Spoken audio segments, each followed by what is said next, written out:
Asma et entre nous, on parlait de kibbutz. On se disait que finalement, avec les écoquartiers, il y avait quelques idées intéressantes autour des kibbutz aussi. Ressurgir. Est-ce que la sociologue autour de la table se sent entendue dans l'évolution qui vient?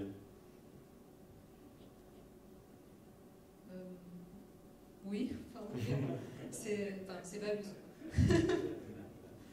comment dire, il y a 4 ans, quand on a commencé à sortir ce genre d'études, c'était pas toujours évident, mais de plus en plus on sent un écho qui commence à prendre, que ce soit chez les promoteurs immobiliers, chez les collectivités publiques, mais comme je vous dis, c'est encore balbutiant, et puis ça fait effet boule de neige. Donc là, on parle beaucoup, est-ce que les promoteurs immobiliers intègrent ces analyses, mais il y a aussi tout le pan justement des concours ou l'organisation des marchés d'études parallèles, où là, c'est souvent porté par des métiers très techniques. Donc on a les ingénieurs mobilité, les ingénieurs des eaux, des architectes, et justement très peu d'analyses sociales ou sociologiques sont pris en compte pour dire on va construire un futur quartier, mais pour qui en fait finalement on fait ce plan directeur.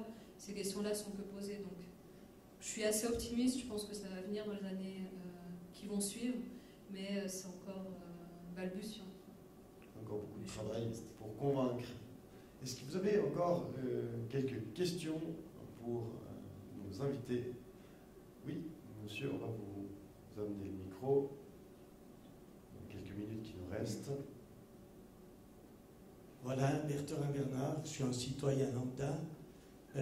Je viens à un débat comme celui-là, en somme, pour, avec un peu de bon sens, essayer de comprendre ce qui se passe chez nous aujourd'hui. Je dois dire que dans le débat, il m'a semblé qu'il manquait des intervenants ou quelqu'un pour essayer de piquer un peu.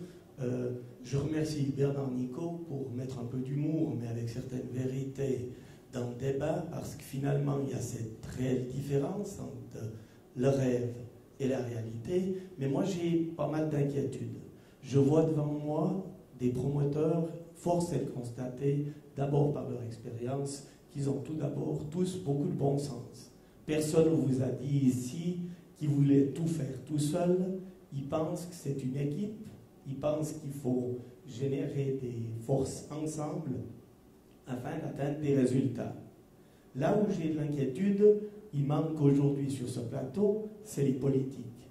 Dans une entreprise, on dit qu'on a une politique d'entreprise. La politique d'entreprise, c'est comme elle est faite, c'est avec quoi on travaille, avec qui on travaille, comment on la structure. Notre politique à nous, celle qui nous gouverne, c'est les chambres fédérales qui représentent la couleur de tout un chacun, qui prennent des décisions et qui, à travers ces décisions, semblent pouvoir mener notre beau pays aux meilleures résolutions. On a parlé d'initiative Weber quand quelques mots, je suis obligé d'en toucher quelques mots, en disant que présenter au peuple Zorro ou Robin des Bois, j'ai eu aussi 8 ans, 10 ans, et c'était fantastique. L'état de vouloir faire tout et tout pour arranger tout le monde, on dit de Christophe Colomb que c'était le premier qui pensait social, il naviguait avec un bateau qui n'était pas le sien et il ne savait pas où il allait. Alors, moi, quand je vois l'initiative Weber, quand je vois qu'aux chambres fédérales, nos politiques, à vous promoteurs, à moi citoyen lambda, rejettent une initiative comme celle-là par 123 voix, puis qu'après on n'entend plus personne pour se rendre compte qu'à la fin, cette initiative, elle passe. Aujourd'hui, ça va faire une bagarre juridique où les avocats, et comme on en a assez, vont se mettre en guerre pendant des années pour savoir comment on va mettre en application cette loi. Alors je me dis, on pense ici, qu'est-ce qu'on va donner comme logement aux gens de demain? C'est très bien. Je trouve que les politiques manquent à ce débat parce qu'il faudrait qu'ils comprennent que c'est en amont, c'est avant aussi qu'eux doivent se mettre, eux doivent écouter aussi ces promoteurs, ces constructeurs, pour ensemble faire une politique, mais surtout pour après s'engager. J'ai l'impression que ce qui patine chez nous, on a des politiques qui s'engagent très fort pour le moment où on parle de leur élection, puis après finalement tout s'arrête, alors on rejette une initiative par 123 voix, mais après il n'y a plus personne qui s'engage sur... On va pas s'attarder sur l'initiative Weber, mais vous aviez la question finale pour... La question, j'aimerais savoir ce que ces acteurs du marché, qui sont des acteurs économiques importants, Si aujourd'hui, eux, sont satisfaits du politique qui est censé travailler avec eux, est-ce qu'ils obtiennent les résultats? Est-ce qu'ils ont l'impression que les politiques font comme eux? On a vu qu'eux se posaient beaucoup de questions, qu'est-ce qu'ils vont faire demain, etc. Est-ce qu'ils sont satisfaits aujourd'hui de la politique dans laquelle on est et dans la façon de pouvoir travailler avec? Alors on a esquissé quelques réponses déjà par rapport à cela, notamment en ce qui concerne les tracasseries légales dont vous nous avez beaucoup parlé, et notamment notre rapport à la politique qu'on a évoqué en début de débat, mais on va vous laisser répondre. Oui, il y a deux niveaux. Il y a l'exécutif et le législatif. On a évidemment beaucoup plus de contact avec les exécutifs. Et mon expérience, c'est que dans l'ensemble, ils sont à l'écoute. Alors, eux-mêmes doivent appliquer le carcan législatif qui a été mis sur pied et qui, comme le disait Anthony Collet, a tendance à croître. C'est un secteur économique, celui de la réglementation, qui se porte extrêmement bien. Cela étant, aujourd'hui, et depuis plusieurs années, les exécutifs cantonaux, communaux, sont souvent très ouverts au dialogue et très heureux de trouver des solutions. Il y a des exceptions, c'est vrai, et ces exceptions, en particulier à Genève, sont souvent du type « oui, il faut absolument construire, on a besoin de logements, not in my backyard ». Et faites-les dans la commune d'à côté, mais pas chez nous. Mais au-delà de ça, et quand il y a une disponibilité de départ, la collaboration est plutôt bonne. Oui, je confirme ce point de vue. On peut effectivement regretter qu'ils ne soient pas présents aujourd'hui. Il y a quand même des actions qui sont menées par effectivement les personnes en question.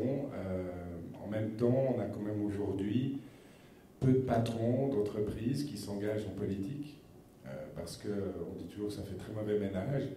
Moi, je regrette, je n'ai pas connu cette période-là, mais il me semble que dans ce canton, on avait des patrons d'entreprises qui pouvaient intervenir en politique, qui pouvaient prendre des décisions ou influencer des décisions. Aujourd'hui, si je devais me lancer en politique, je pense que je pourrais fermer ma boutique, parce qu'on me taxerait forcément de quelqu'un de jugé parti, de totalement intéressé. Et c'est une des difficultés, c'est qu'on a voulu séparer les deux choses. On veut aujourd'hui dans ce monde tout séparer. On interdit aux patrons de la BNS d'investir de l'argent. On veut absolument séparer le pouvoir, l'exécutif, le législatif et les acteurs. Donc voilà, c'est la réponse que je vous donnerai, c'est probablement ça. Alors Nico ? Votre accent a traduit votre origine. On aime tous le Valais. Comme il fait beau, on a un cadeau.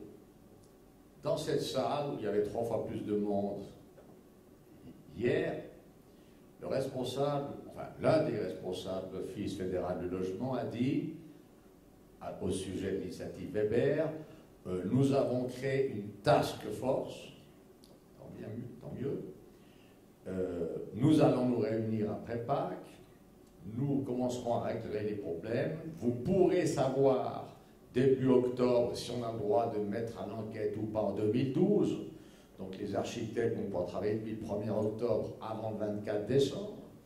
Mais concernant l'application, à Berne, il ne l'a pas dit comme ça, mais je le traduis, on ne sait pas que faire, on est paumé, donc on va quand même reléguer au canton une certaine application et les Valaisans sauront très bien s'en sortir mieux que tout le monde.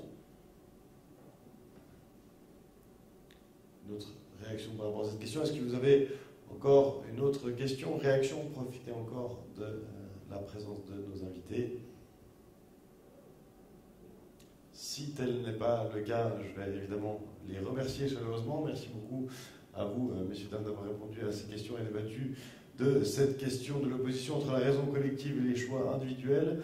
Vraisemblablement, on a des promoteurs qui se sentent responsables de l'avenir, mais comme on le disait aussi tout au long de ce débat, il faut voir les quartiers émerger pour en juger.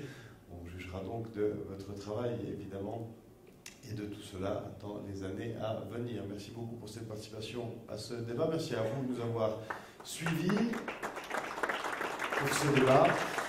Encore juste deux petites informations à vous donner. Vous avez reçu dans vos dossiers un questionnaire de satisfaction que vous pouvez remplir. Cela nous aidera évidemment pour les organisations des futurs débats. Et puis, vous êtes tous invités à un apéritif sur la place de navigation de l'autre côté de la route, auprès de la tente. Ce sont les hôtesses qui sont là, vont vous accompagner de ce côté-là. Donc on se réjouit de vous retrouver pour cet apéritif. Merci beaucoup de votre attention.